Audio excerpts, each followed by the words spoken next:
shining brightly with a golden light, was named Siddhartha. 7 days after Maya Devi gave birth to Siddhartha, she passed away.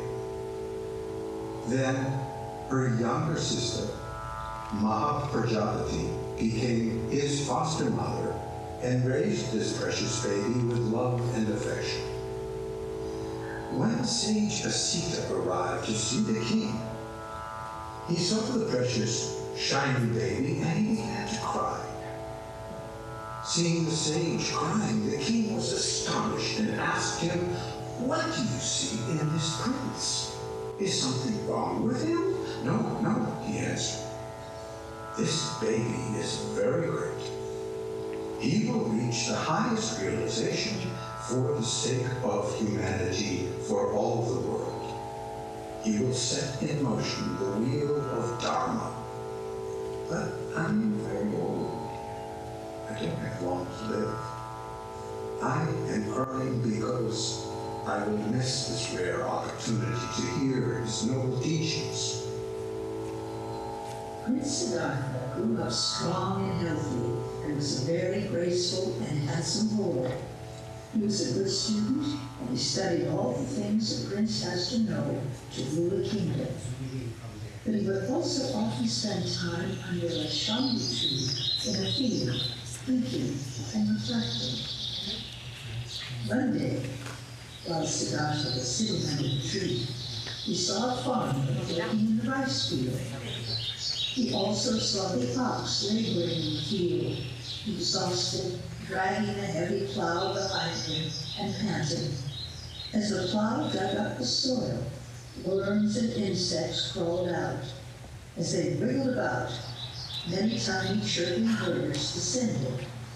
As the chirping birds began to nibble off the insects, they would squirm around helplessly. Then large birds, seeing the tiny chirping birds, flew down from the sky like arrows, grasped the tiny birds in their beaks, and flew away with them. This situation, which we cannot control, is a world where the weak are victims of the strong. This law of nature led the boy Siddhartha to think even more deeply. He felt great compassion for all creatures. Thinking about these things under the shambu tree, he became totally absorbed. Seeing that his son was becoming pensive and indrawn, the king worried very much and urged him to spend more time in play and other enjoyments. He sheltered his son from the sight of woes and sorrows because he worried that his son might renounce the world as the sage Asita had prophesied.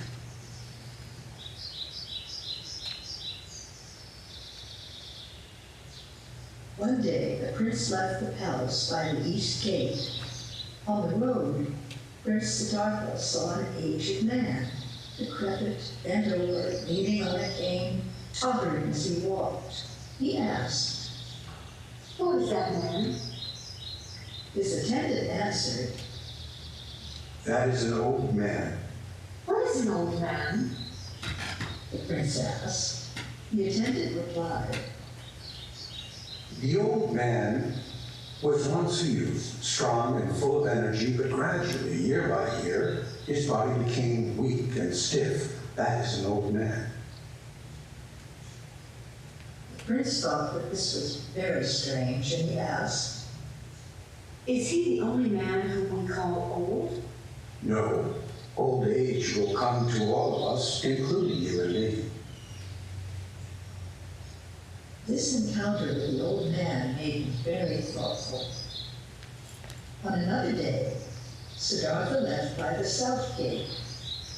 On the road, the prince came upon a sick man, suffering, stumbling, and lying on the ground. He asked, "Who is that man?" His attendant answered, "That is a sick man." He asked again, "Is his name Sick?" No, this sick person was once a healthy man, but When someone becomes sick, he feels pain here and there and is unable to run and work as he used to. That is a sick person. The attendant replied, but the prince couldn't understand, and he asked again, is he the only sick person? No, sickness comes to all of us in time, including you and me. The attendant replied.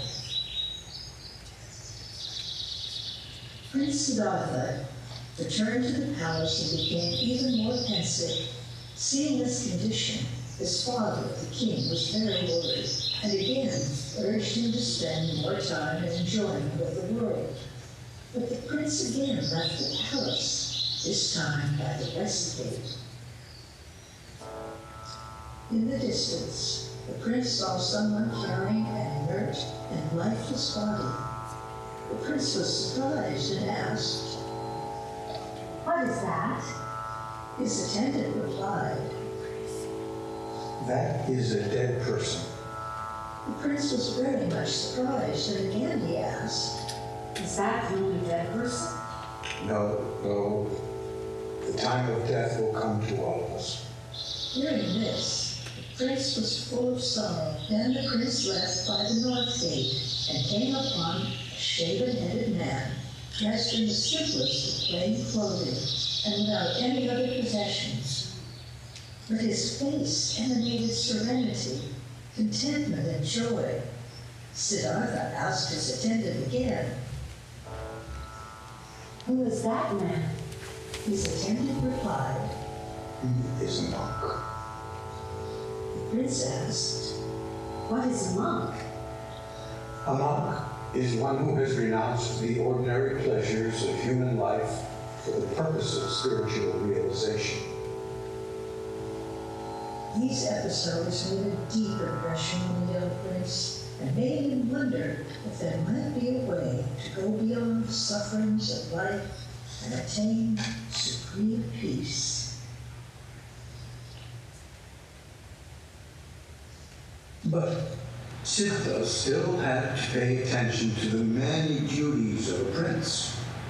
At the same time, his father, the king, tried to make the prince's life as rich and beautiful as he could, and he tried to keep away all sights of pain and suffering. There was a pond in the garden of the castle in Kapilavastu. In the pond, lotuses, blue, red, and white, were planted for the delight of Prince Siddhartha.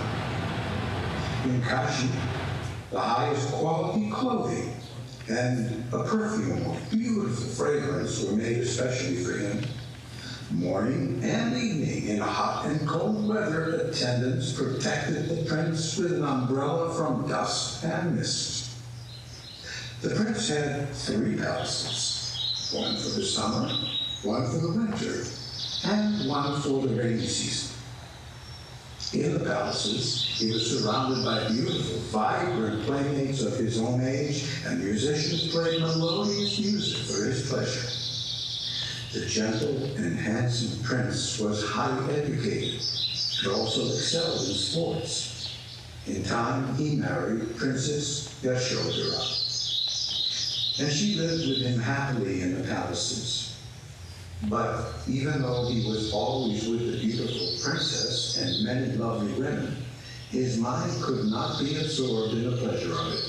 Instead, his mind yearned to spend time in meditation.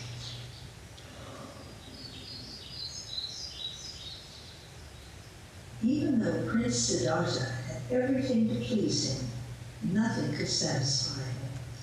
The existence of pain and suffering, as the lot of all beings in this world, weighed on his mind. In time, Yashodhara gave birth to a son named Rahula. Siddhartha was relieved that he had an heir to the throne, and decided secretly that now he could leave the palace to seek a deeper meaning of life.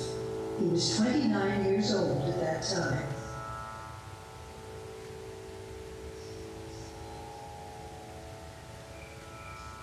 Siddhartha took the help of his attendant, Chana, and the white horse, Kantaka, both born on the same day as himself. When everyone in the palace was asleep, without waking Yashodhara, sleeping deeply beside him, Siddhartha left secretly. Those in the palace had no awareness of what was happening. Siddhartha said to Channa and Kataka, "The time has come. Please take me away. I want to leave this palace to find the way beyond pain and suffering for all humanity and the way to the highest enlightenment." Hearing these noble words, Kataka jumped for joy and danced with delight. At dawn, Siddhartha, sitting on Kataka with Channa, rode into the forest. He removed his jewels and ornaments and asked Channa and Kataka to take them back to his father, his mother, and his wife. As Siddhartha proceeded through the forest alone, he encountered a hunter with whom he exchanged his elegant silk clothes for the hunter's coarse plain clothes. Please do not worry. Later on, after his enlightenment, he went back to the palace to see his family, his wife, his foster mother and Prajapati, his son, and the rest of his family. His son and the rest of his family all became his disciples.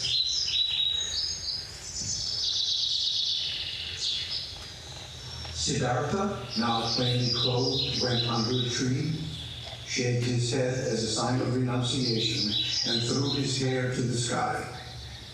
Indra, who was there at that time, caught his hair and informed all the gods and goddesses about the renunciation of the prince, which was a very noble moment in the world.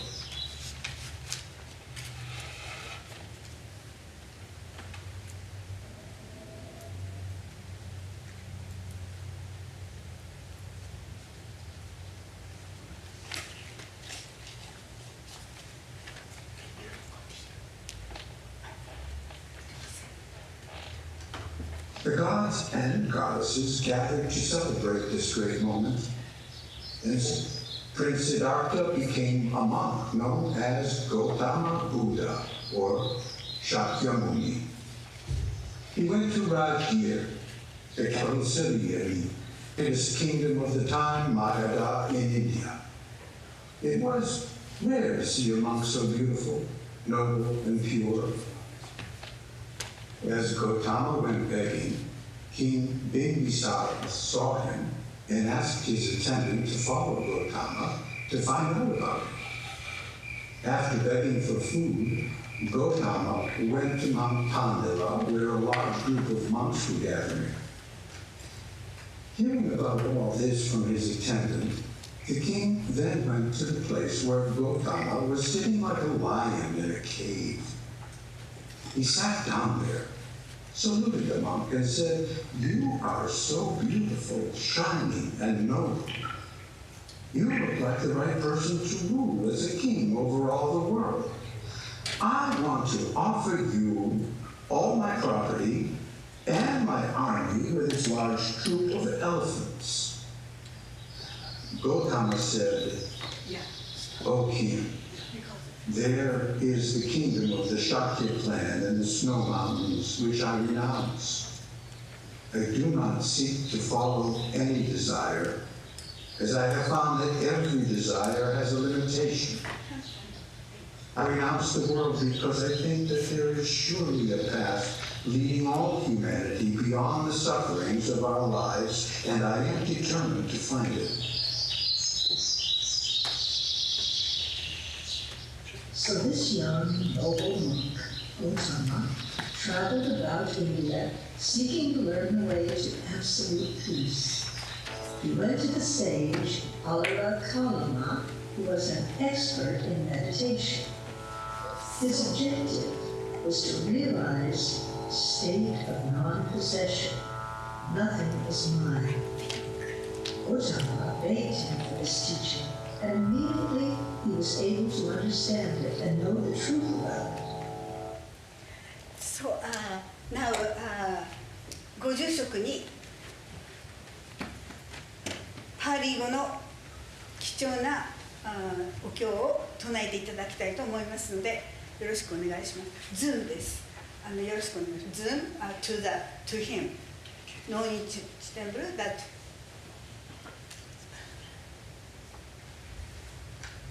Now zoom to his chanting.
ご住職お願い申し上げます。今日第2部よろしくお願いします。遅れて申し訳ございません。はい。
this is very rare to listen to the traditional chanting in Pali. Thank you very much for this very wonderful chanting. This year also, we have the minister of Furodan, No-Ninji Buddhist temple, Hakuei, Yamaguchi, in the Soto Zen Buddhist sect. He entered the path of Soto Zen sect in 1966. 素晴らしいパーリ語の今日読んでいただきありがとうございます。今年も曹洞宗不老山農人寺ご住職山口白栄様にいただいております。ありがとうございます。こちらの技術的ないろいろな拙いことがございまして申し訳ございませんでした。申し訳ございません。ちょっとそのことを無視してよろしくお願い申し上げます。1966年4月5日に禅門に出家なさったそうです。As we mentioned before, when he read the book of Swamiji for the first time, just I want to introduce about him, he shocked strongly with the words of Swamiji and cried out to read. First of all, he was strongly overwhelmed and attracted by Swamiji's very new and strong enthusiasm. He said he vividly could feel the presence of Swamiji. The message from that book entered into him very deeply. He started to use this book of Swami Vivekananda as a text in his Zen circle. He felt his words, Swami Vivekananda's words, are as if he was looking at Buddha just in front of him. 昨年も申し上げましたようにご紹介しましたね。ビベカーナンダの本を初めてお読みになった時、その言葉に強く感銘されたんだそうです。あまりの衝撃に感涙にむせびながらその本を読まれたのだそうです。はっきりとスワミジーの存在を感じられ、スワミビベカーナンダの存在を感じられ、その言葉が深く自分の中に浸透していったとおっしゃっておられます。ことにその新鮮な情熱に圧倒されると言われておられます。その後先生の主催する全会にビベカーナンダの勉強会を取り入れられたんだそうです。ビベカーナンダの言葉は目の前にブッダを見ておられるようだとおっしゃっておられます。I am quoting Swami Vivekananda's words about Buddha now. Great one, who never thought a thought and never performed a deed except for the good of others, who had the greatest intellect and heart, taking in all mankind and all the animals, all embracing, ready to give up his life for the highest angels as well as for the lowest world. I think these words is expressing the real greatness of the heart of Buddha. I also feel this is the greatness of Buddha. So this is my question. As you practice in Buddhism, how you are practicing about this his noble quality into your day-to-day life? スワミ・ビベカーナンダの言葉からブッダについてです。偉大なるその人、他の人々の善のためになること以外、決して何も考えず、何をするということもない方でした。ブッダは。これスワミジーのコメントですね。最も偉大な知性と心を持ち、すべての人類、すべての生類たち、すべてを包容し、最高の天使たちのためにはもちろんのこと、最も低いミミズに至るまで、すべてのために自分の命を捨て去ることさえ厭わない方でした。これがスワミジーの言葉です。この言葉はブッダの心の真の偉大さを表現していると思います。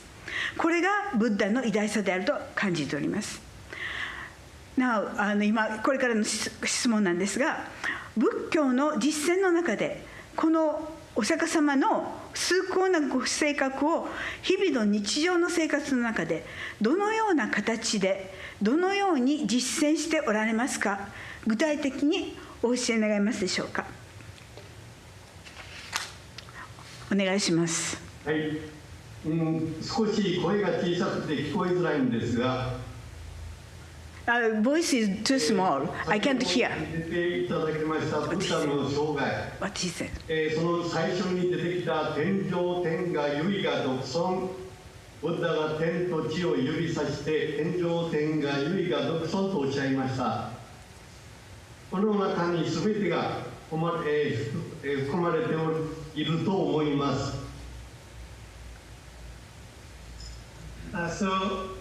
In the slides that we saw of Buddha's life, when Buddha was born, he pointed one hand up, one hand down, and said, "In all that is above and all that is below, there is one eye. That eye is most precious." And I believe that this saying contains it all. 天上天下の意味、天と地を指さす天地宇宙ですから、天地は一切全部の意味です。その中にあって、まず自分で目を向けなさい、そして自分を整えなさいとおっしゃっている。もうこれが全てです。So he pointed above and below, to heaven and earth, referring to all the universe. And in all the universe, the first thing is the self, and you must focus and fix and develop yourself. 禅の方ではこのことを一即一切、一切即一と表現します。In Zen, there is a phrase used that says, "All is one and one is all." ベーダンタでいうところの多様性の中の単一、汝はそれなり、それを見出せ、同じです。In Vedanta, said that you must find the unity and the diversity in yourself and identify that. はい。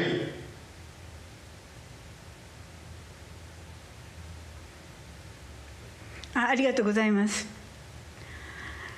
同じような質問ですけど、これちょっとよく似てますので、In our Ramakrishna mission in India, they are practicing to help the people who is suffering through the activities to serve the God in the people, in the men. So I think what you said is we are practicing that in that sense thatこのラーマクリシュミッションの活動におきましては、インドでは苦しんでいる人々を助けるという活動によって人々の中におられる神に奉仕するという思いで実践しておられますと。それのことを言葉は違いますが同じような表現をなさったのだと思います。One and varieties, unite of the varieties, and we see the God in man. That is what we practice. 私たちは神の中に人々の中に神を見、そしてあらゆるものの中に一つを見るというふうな実践をしておりますが、では仏教ではどうでしょうか。In Buddhism, what is your practice?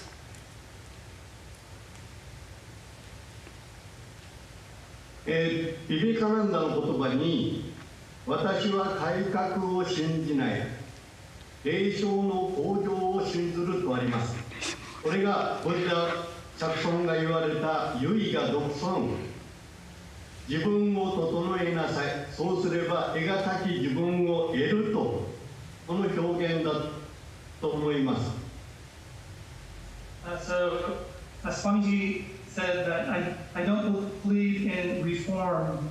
I believe in spiritual elevation. And I think in the spiritual elevation, on the internal, working on the self, that's what the Buddha is referring to. If you have the question, please ask right now on this topic so that we can utilize the time. How is it, Medananda? Is it okay? No question about this topic, on topic, this topic? No. If you have the question, please ask. That this is a very good chance to. And if no question, I can proceed. Okay. So, second question. 2番目の質問に行きます。From the words, what he said last year, he could understand the Swamiji's yearning to Buddha. And the presence of Buddha was very vivid in Swamiji. He said words of Swamiji shook him from bottom of his heart. He never heard such vivid and clear words on Buddha. From the Swamiji's words, which words are appealing to you? This is a question. 前回からの言葉でブッダに対するビベーカンナンダの深い心情的な憧れを感じ、スワミジーの霊的な直感によってブッダを感じておられると先生は感激しておられます。このようにブッダを肌身で感じることができるスワミジーの言葉は全身全霊が揺さぶられて、そのはっきりとしたお言葉は今までに聞いたことがないとも言っておられます。スワミジーの言葉の中でどの言葉が印象的でしょうか。よろしくお願いします。はい、これはもう天上天下唯我独尊、ここに尽きると思います。ビベカナンダがおっしゃる正しい宗教とは何か、このことで自分の中、自分のうちに深くの間に過ぎていく人生に永久なるものはないのかと問いかける。So, in the words of Swamiji, one of the words that I like is, he said, what is correct religion? Correct religion is to ask what is eternal in this life that is always passing by, and to find that answer within oneself. そしてその自分に対する問いかけの答えは自分の中にその答えを見出して終わる。これが宗教であって、始めと終わり、問題と回答は自分の中、この唯我独尊というところ、自分の中に気づきなさい。これは非常に科学的でもあると思います。私はその点、はっきりとブッダの唯我独尊の意味がここに説かれてあると思います。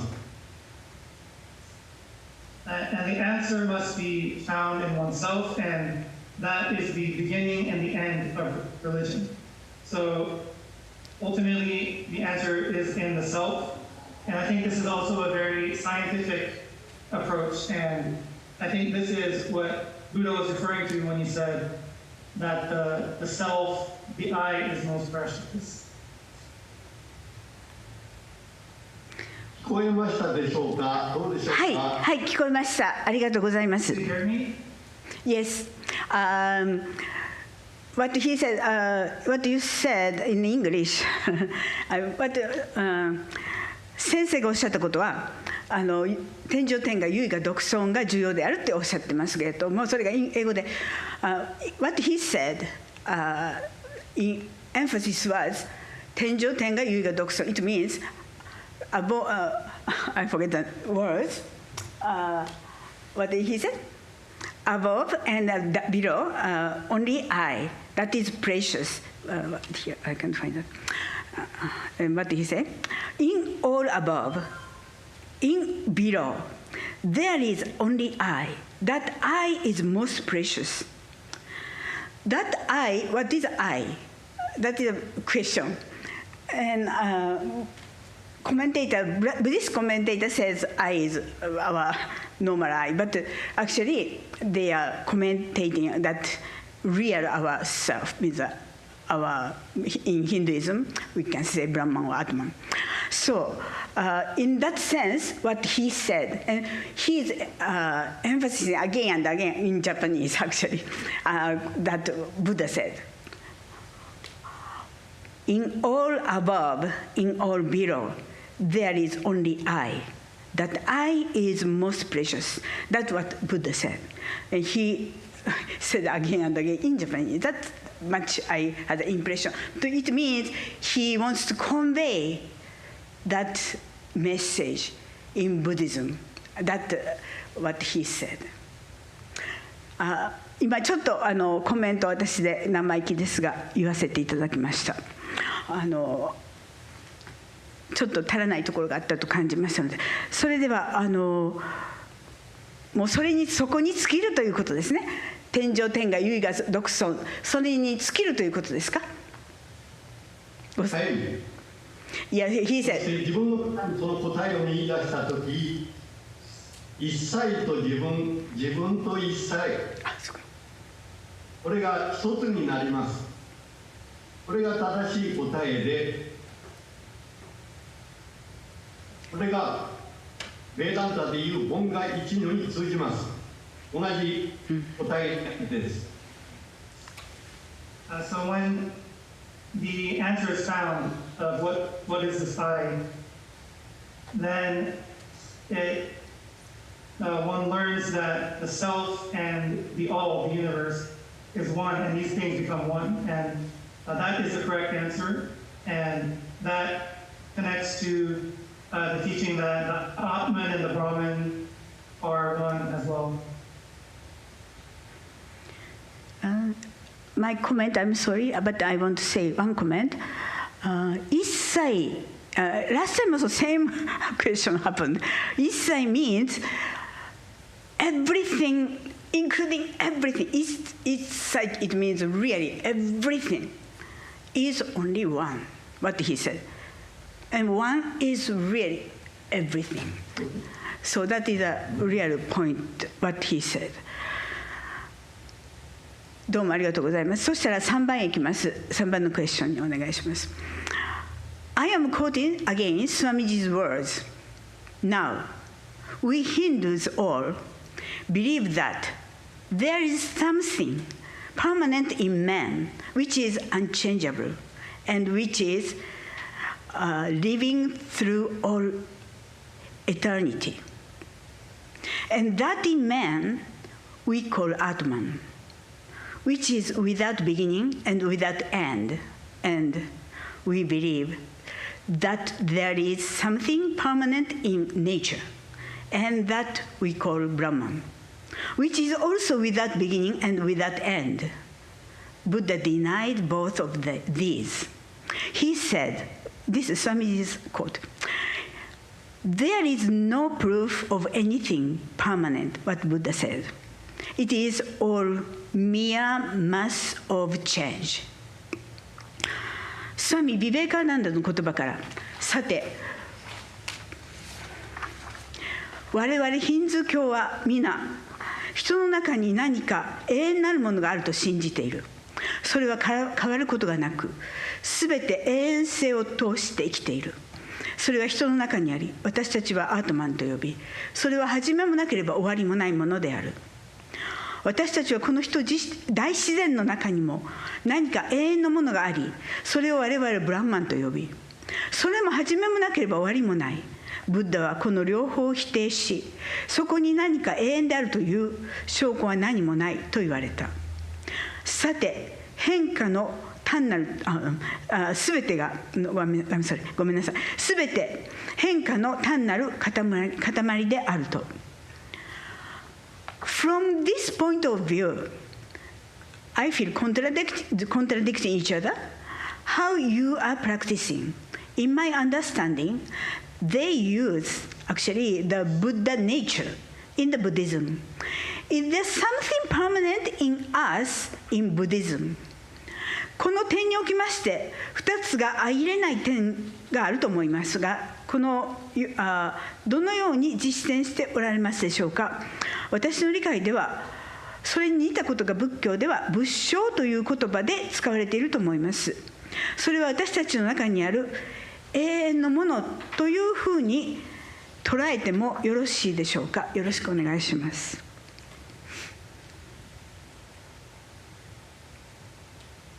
お願いします。はい、アートマン、ブラフマン、これはブッダが仏性とおっしゃったその通りです。ただブラフマン、アートマンの名前と形を取らねば本当のアートマン、ブラフマン、すなわち仏性は分かりません。そこに実践という自らが自らを整えるということの大切さを伝えたのだと思います。ただ信ずるだけではなく、自分の中にそれを見出せ、汝はそれなり、それを見出せ、それという言葉の中に名前と形はありません。Yes, I think you are correct when you say that Atman and Brahman are Buddha nature. However, it's not enough to simply believe in this.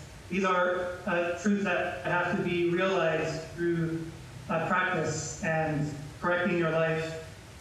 And so I believe that what Buddha was trying to say is that you must actually not believe these things as existing, but actually find it within oneself. And so that it's not just another name in a form, but actually a reality. そうです。名前と形で満足してはいけません。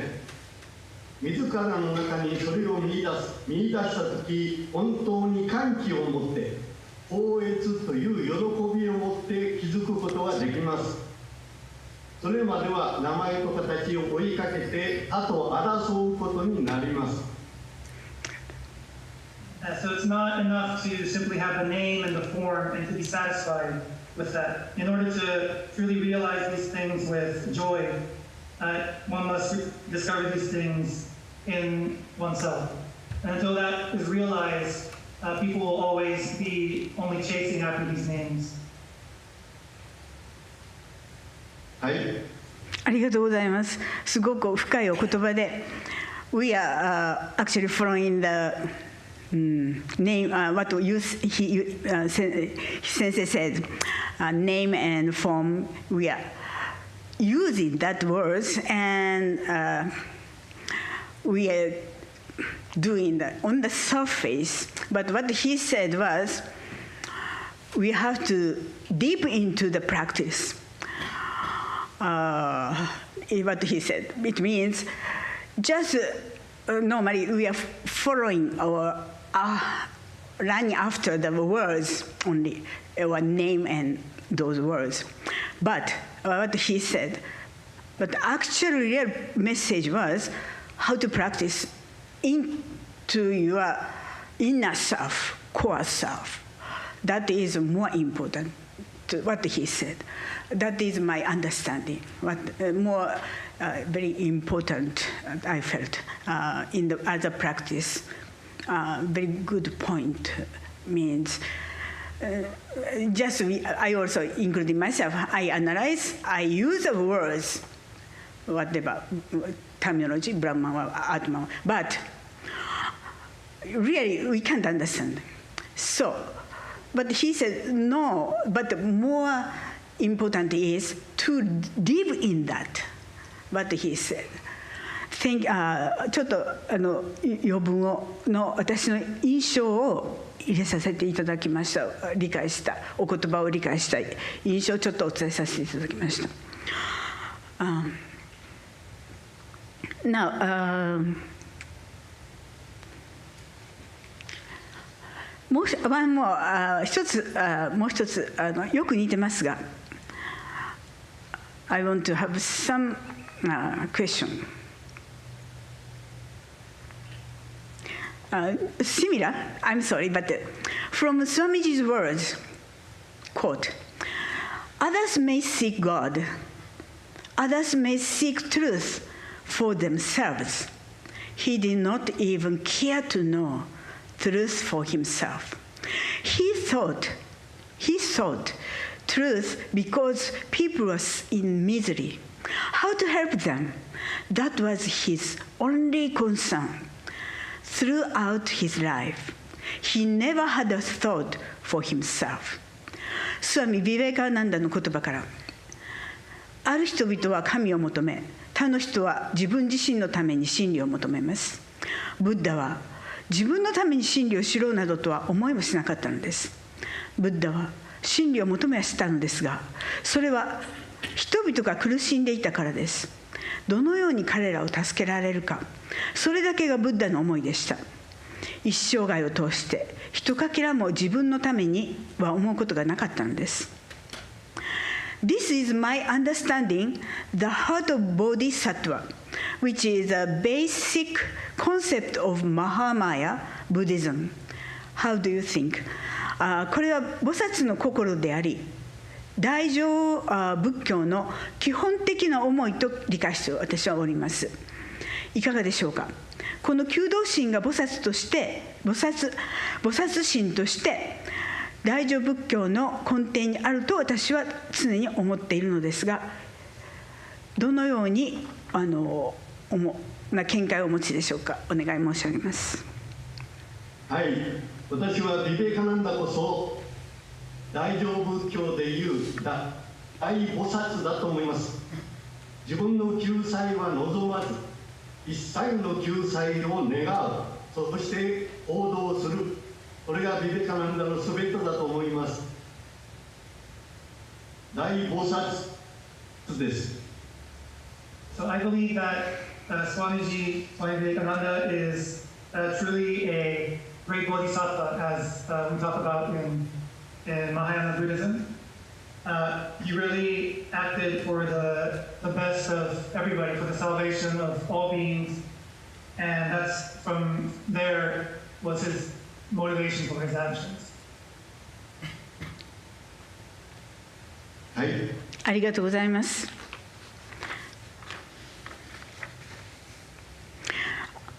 もう少し時間がありましたら、もう一つ質問を。Again, Swamiji's words quote. Now, 似てますけど、ちょっと似てますがお願いします。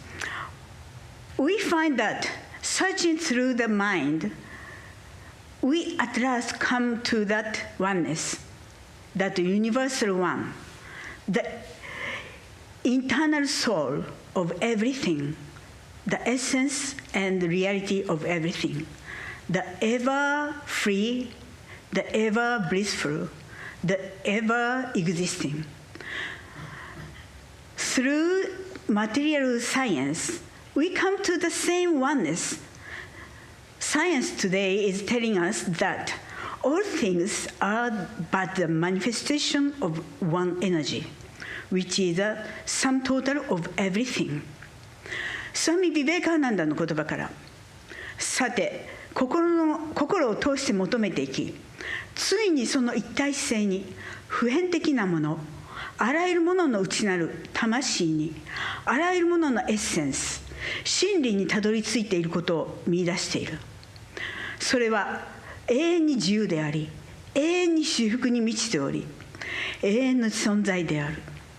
物質科学を通しても私たちは同じ一体性にたどり着いている。今日の科学が言っているのだが、すべてのものはあらゆるものすべての総計である。一つのエネルギーの現れでしかないと言っているのである。これについてよろしくお願いします。はい、よく聞こえないんですが、今おっしゃっているところ。He can't hear much. はい。聞こえないですか？ちょっと聞こえてないんですが。He can't hear nicely what he says. Okay. スワミジの引用が聞こえないですか？ダヤさんの声が聞こえないんです。He can't hear my voice, what he said. 質問が聞こえます。さて心を通して求めていき、ついにその一体性に普遍的なもの、あらゆるものの内なる魂に、あらゆるもののエッセンス、真理にたどり着いていることを見出している。それは永遠に自由であり、永遠に至福に満ちており、永遠の存在である。物質科学を通しても私たちは同じ一体性にたどり着いている。今日の科学が言っているのだが、すべてのものはあらゆるものすべての総形である。一つのエネルギーの現れでしかないと言っているのであると、これスワミジーのお言葉です。これについて何かありましたらよろしくお願いします。はい、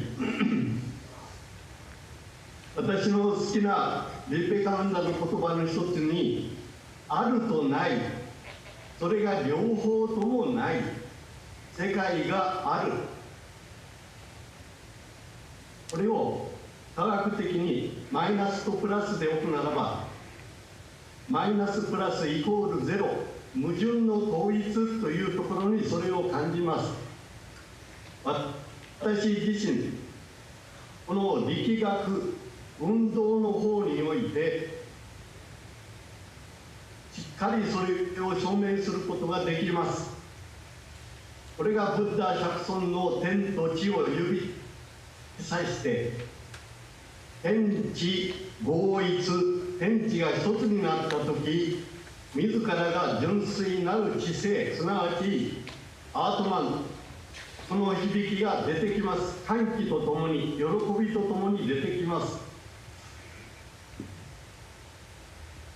There's another quote that I really like from Swami Vivekananda, and that is that there's a place that is beyond both being and non-being. And to express this in a scientific way, you can have the equation of minus and plus equals 0. So this is the union of the two opposites. And through my practice, I realized that you can prove this mechanically in the body, and that when these two opposites are merged and realized, then one can realize the Atman with much joy and bliss. この力学を禅と申します。座禅はそのことです。天地をつないで統一する。So this mechanics is what Zen is about, and Zazen is to sit and to merge heaven and earth, these two opposites. はい。尊いお言葉ありがとうございます。本当に素晴らしいお言葉でありがとうございました。もう時間が来てまいりましたので、Now the time is coming. So if you have the question or something, please, now is a precious time. So please ask whoever. Yes. So I have a question. Come here to microphone so that he can translate for him. I can translate, but yeah, I will try, but you can. Hello. Yeah. So I'm looking for opinions based on your wisdom about the speaking of making the words whether of Buddha or Vivekananda become a reality through practice. I was wondering if you have any advice to everybody here that's on different paths for simple things that we can do in our day-to-day to make those words become reality.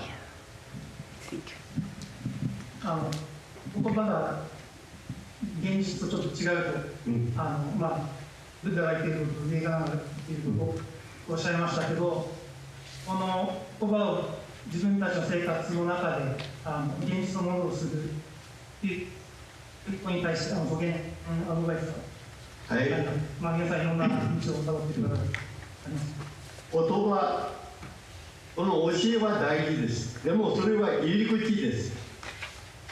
その入り口から今度修行という天と地を指さされたブッダの教えは、天地合一、一つにするという実践、体を持ってそれを修行せねばなりません。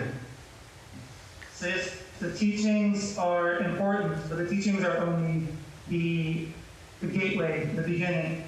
And one must undergo training to realize the union of the two opposites, heaven and earth, or however it's described.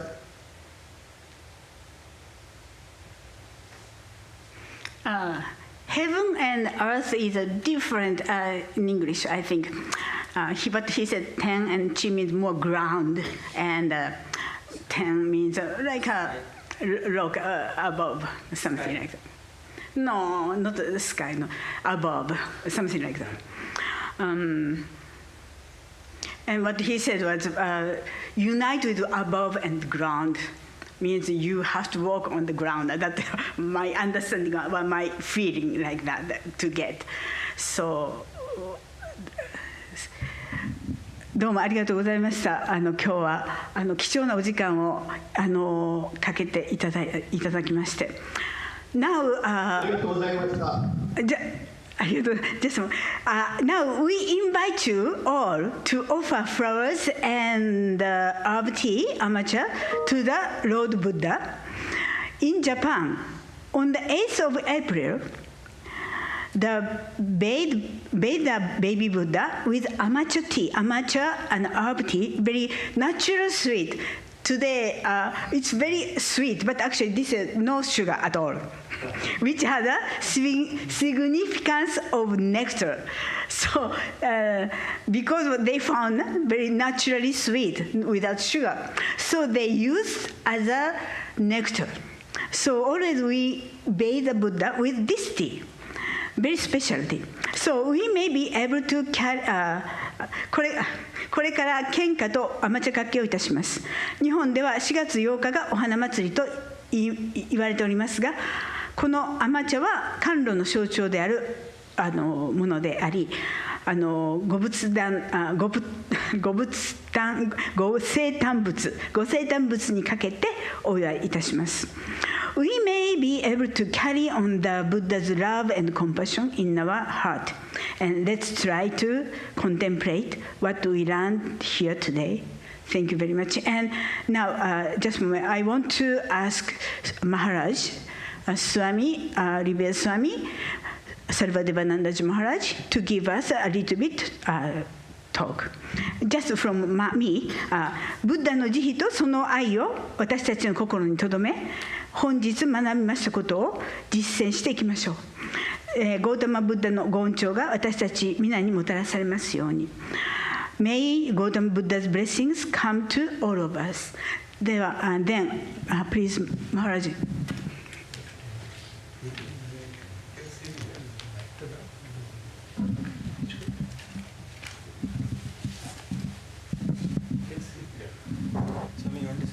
They can see them in the video.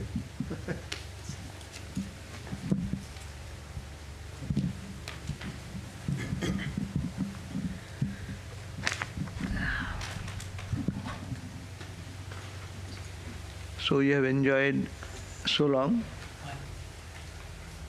We have enjoyed so long the conversation between the great what is of the time and the life of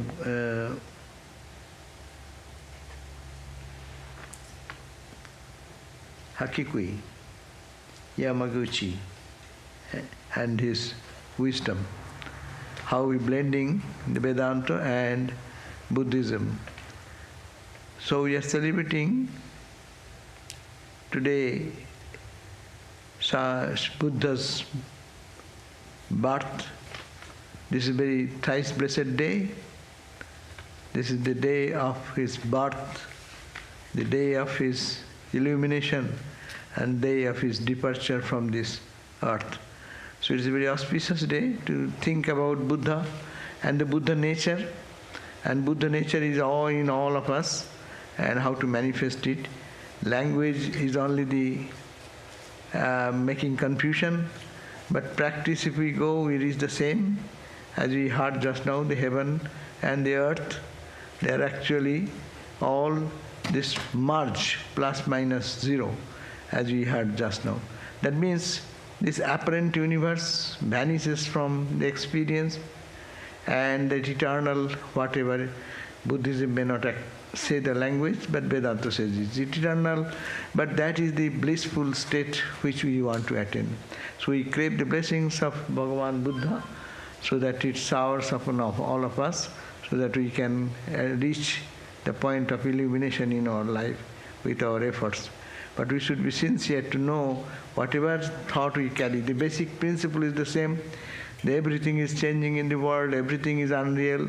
All the 6 changes of the body is happening: birth, growth, development, death, and in between disease, and all these are the changes of things. But what is the unchanging, or what is the real thing? To find out that in the language of Buddhism and in Vedanta, what is the truth in it, what am I, and what actually is happening, to understand the diversity, to find the unity in the diversity. Vedanta says, Swamiji said, the oneness in the many, and what is the ground of our very reality, that is the consciousness, to find out. And in whatever language, Bodhisattva state, the state of illumination, state of enlightenment.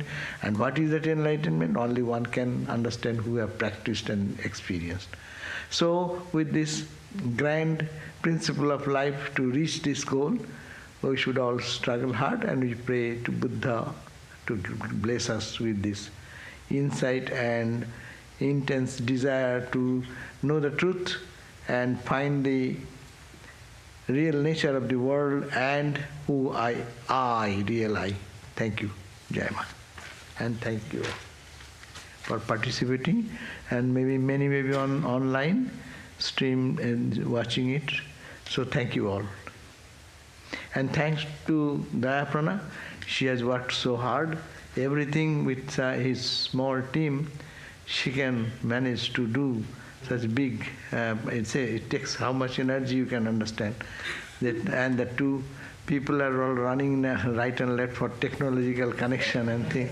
So, and with cooking prasad and this and that, and let Buddha bless her much more. Thank you.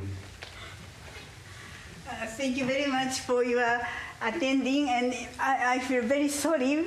In the beginning, it was very chaotic, and we couldn't do smoothly. And in the beginning, I guess, cut off something, I don't know. So it was very chaotic. So I felt very bad. I wanted to show from the beginning very nicely. I said everything, but couldn't. The Lord, everything is dependent on the will of the God, Lord of Buddha. So what can we say? Just we surrender to the Lord. So that is a message of the Buddha, and we can surrender and we can think for the future, for the improvement for all of us. That is my feeling. And thank you very much for your coming. And I want to serve you amateur tea and Pius. Pius was when Siddhartha, before Buddha, was practicing, and 6-7 years he was in the mountain and forest, and he didn't eat anything, and he became very thin and very skinny. That time, after that, he gave up that austerities, and he came down to Sena, village Sena. And there, Sujata gave the Pius. So always we offer the Pius also this time. And Pius and tea and this Japanese rice salad, that is just a snack. If you can take, please bring to home. This is amateur tea is really, first of all, you have to take. Very sweet and very tasty. So what that sensei, Ms. Roshi, he said, what he entered into that he practiced, I felt, wow, he feels joy, bliss, real bliss there, what he said. amazing. And that is what I could feel, or through his experience he is talking about. That was I felt, oh my God.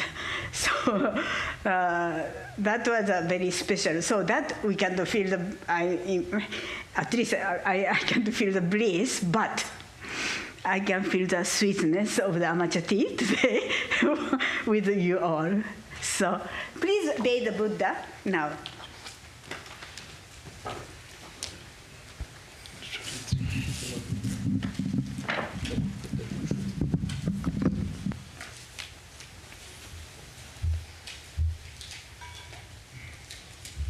And from idea.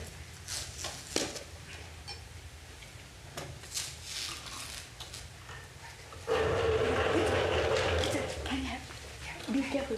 Yeah.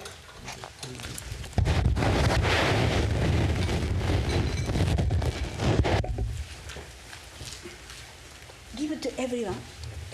When you go from everything. Should I end the stream?